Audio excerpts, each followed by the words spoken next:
السلام عليكم حبايب قلبي، عاملين ايه؟ كل سنة وانتم طيبين، تعود عليكم الأيام بخير. هنعمل مع بعض النهاردة القراقيش الجميلة دي بطريقة بسيطة وجميلة جدا. كمان هنعملها بسمنة على البارد، مش هنعمل السمنة بتاعتنا تبقى مقدوحة. هنجيب معانا 3 كيلو من الدقيق، دقيق فاخر أو دقيق كحك وبسكوت، او كمان ممكن نعمله لو عندنا دقيق غلة في البيت وتكون غلة جودتها عالية. نزلنا بورقة واحدة من البيكنج باودر، كوباية صغيرة من السمسم، معلقة كبيرة من الملح. هنقلب بقى الدقيق على السمسم والملح والبيكنج باودر كويس جدا.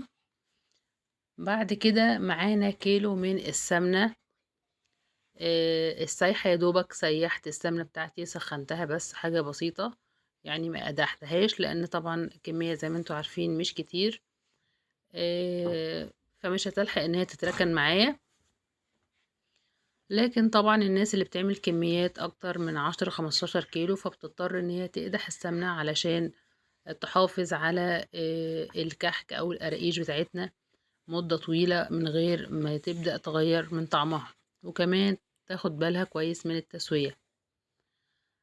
هنبدأ بقى نبسس الدقيق بالسمنة بتاعتنا كويس، وندلك العجين بتاعنا زي ما احنا شايفين كده لمدة 10 15 دقيقة، لحد ما نتأكد ان الدقيق بتاعنا اتبسس كويس او اندمج مع السمنة بتاعتنا كويس، ونتأكد ان مبقاش فيه حتة دقيق ما اتغلفتش بالسمنة او في بعض التكتلات للسمنة بتاعتنا.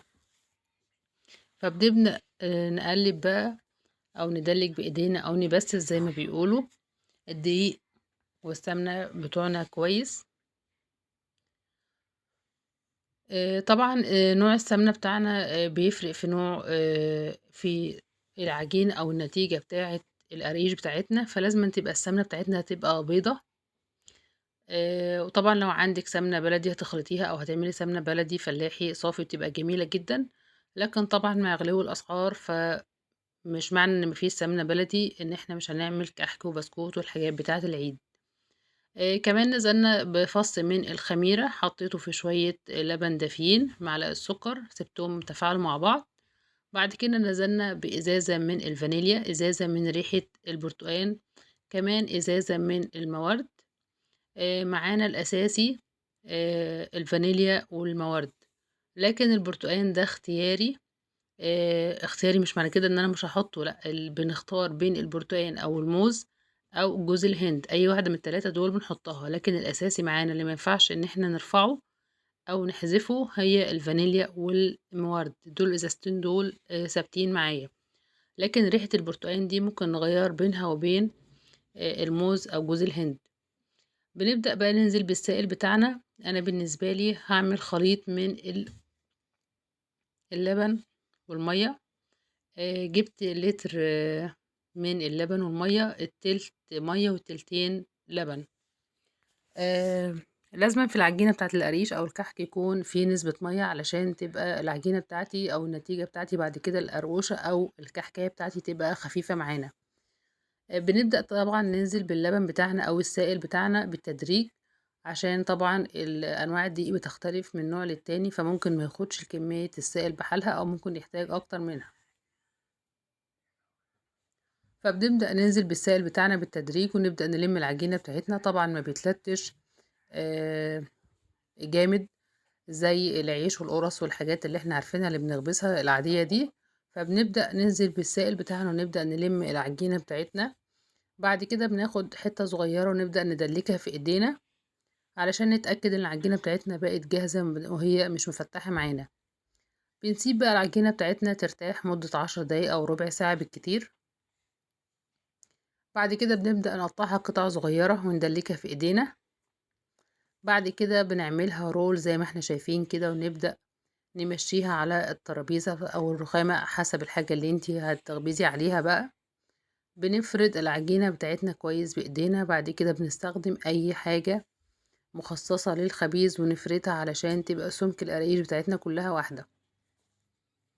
بعد ما بنفرد العجينة بقى بنبدأ نقطع ونشكل القراقيش بتاعتنا، سواء عندك قطاعة قراقيش أو هتشكليها بالسكينة مش هتفرق. شايفين سمك القراقيش بتاعتنا معانا متوسطة، طبعا عاملين حساب ان هي لسه هترفع معانا بسبب الخميرة. فبنخليها السمك بتاعها يبقى متوسط، لا هي رقيقة قوي ولا هي تخينة قوي، علشان ما تبقاش السمك بتاعها يبقى عالي. هنبدأ بقى نقطع القريش بتاعتنا ونبدأ نحطها في السيجان بتاعتنا او الصواني حسب الحاجة اللي انتي هتخبزي فيها. شايفين السمك بتاعها كويس، طبعا لسه هترفع زي ما احنا شفناها كده في اول الفيديو. هنجيب كمان قطعة من العجينة هندلكها كويس، بعدين نلفها على شكل رول. كل دوت بنستخدمه على الترابيزة بتاعتنا. بنبدأ بقى نفرد العجينة نبططها بإيدينا كده كويس، ناخد بالنا من بططها بإيدينا بتبقى معلمة، والقرقيش ما بتطلعش كلها بنفس السمك. فبنجيب بقى أي حاجة مخصصة للخبيز ونبدأ نفرد العجينة بتاعتنا كويس، ونخلي سمك العجينة كله موحد، علشان ما تبقاش فيه قرقوشة تخينة وقرقوشة رفيعة ويبقى يحيرنا في التسوية. فبنبدأ بقى نفردها زي ما احنا شايفين كده، أي حاجة عندك مخصصة للخبيز بتفردي بيها. بنبدأ بقى نساوي بقى العجينة بتاعتنا من الطروف الأطراف بتاعتها كلها كويس، ونبدأ بقى نقطعها بقى زي ما احنا حابينها. بقى حابين نقطع القراقيش بتاعتنا طويلة قصيرة، تبقى رفيعة عريضة، حسب اللي انتوا حابينه. طبعا الحاجات دي كلها حاجات اختيارية مش هتفرق.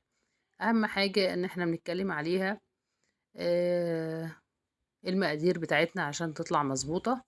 طبعا انتوا لو عايزين قراقيش ناعمة دايبة قوي، بتحطي بقى كيلو ونص من السمنة على ال3 كيلو دي، يعني الكيلو عليه نص كيلو. لكن انا عايزة قراقيش تبقى كويسة معانا، يبقى السمنة بتاعتها متوسطة، لا هي خشنة ولا هي ناعمة معايا. فحطيت على ال3 كيلو دي كيلو من السمنة. بس اهم حاجة تبقى السمنة بتاعتي نوعها جيد جدا، وتبقى سمنة نوعها ابيض، بتفرق جدا في نوع الدقيق ونوع العجينة بتاعتي. طبعا بعد ما قطعت الكمية بتاعتي كلها بدأت بقى ترفع زي ما احنا شايفين كده. هندخلها في الفرن لمدة ربع ساعة، يكون الفرن بتاعي سخن قبل منها ب10 دقايق. بعد كده بنظبط الفرن ونهديه، ما تبقاش النار عالية قوي علشان ما يتلسعش مني ويبقى مش كويس التسوية، وما تبقاش النار هادية قوي علشان القرقوشة بتاعتي زي ما بيقولوا كده ما تسمغش وتبقى ناشفة طعمها مش حلو. طالعة بقى من الفرن بالشكل الجميل دوت، يعني انا بحبها يبقى لونها فاتح كده شوية. القراقيش طالعة القلب بتاعها ابيض وجميل جدا وهشة وجميلة.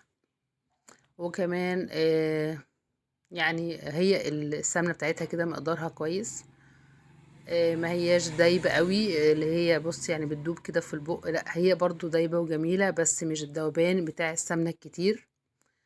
فطالعة نتيجتها جميلة جدا. طبعا بعد بإذن الله بعد بقى رمضان ما يخلص هنبدأ بقى نستخدمها بقى في الفطار. بتبقى جميلة جدا مع الكحك والبسكوت والحاجات دي كلها في الفطار. أتمنى ان الفكرة تعجبكم، وأتمنى ان انا اكون افدتكم، وبإذن الله مكملين مع بعض في وصفات بسيطة وسهلة، ونتقابلوا على خير في وصفة جديدة. والسلام عليكم.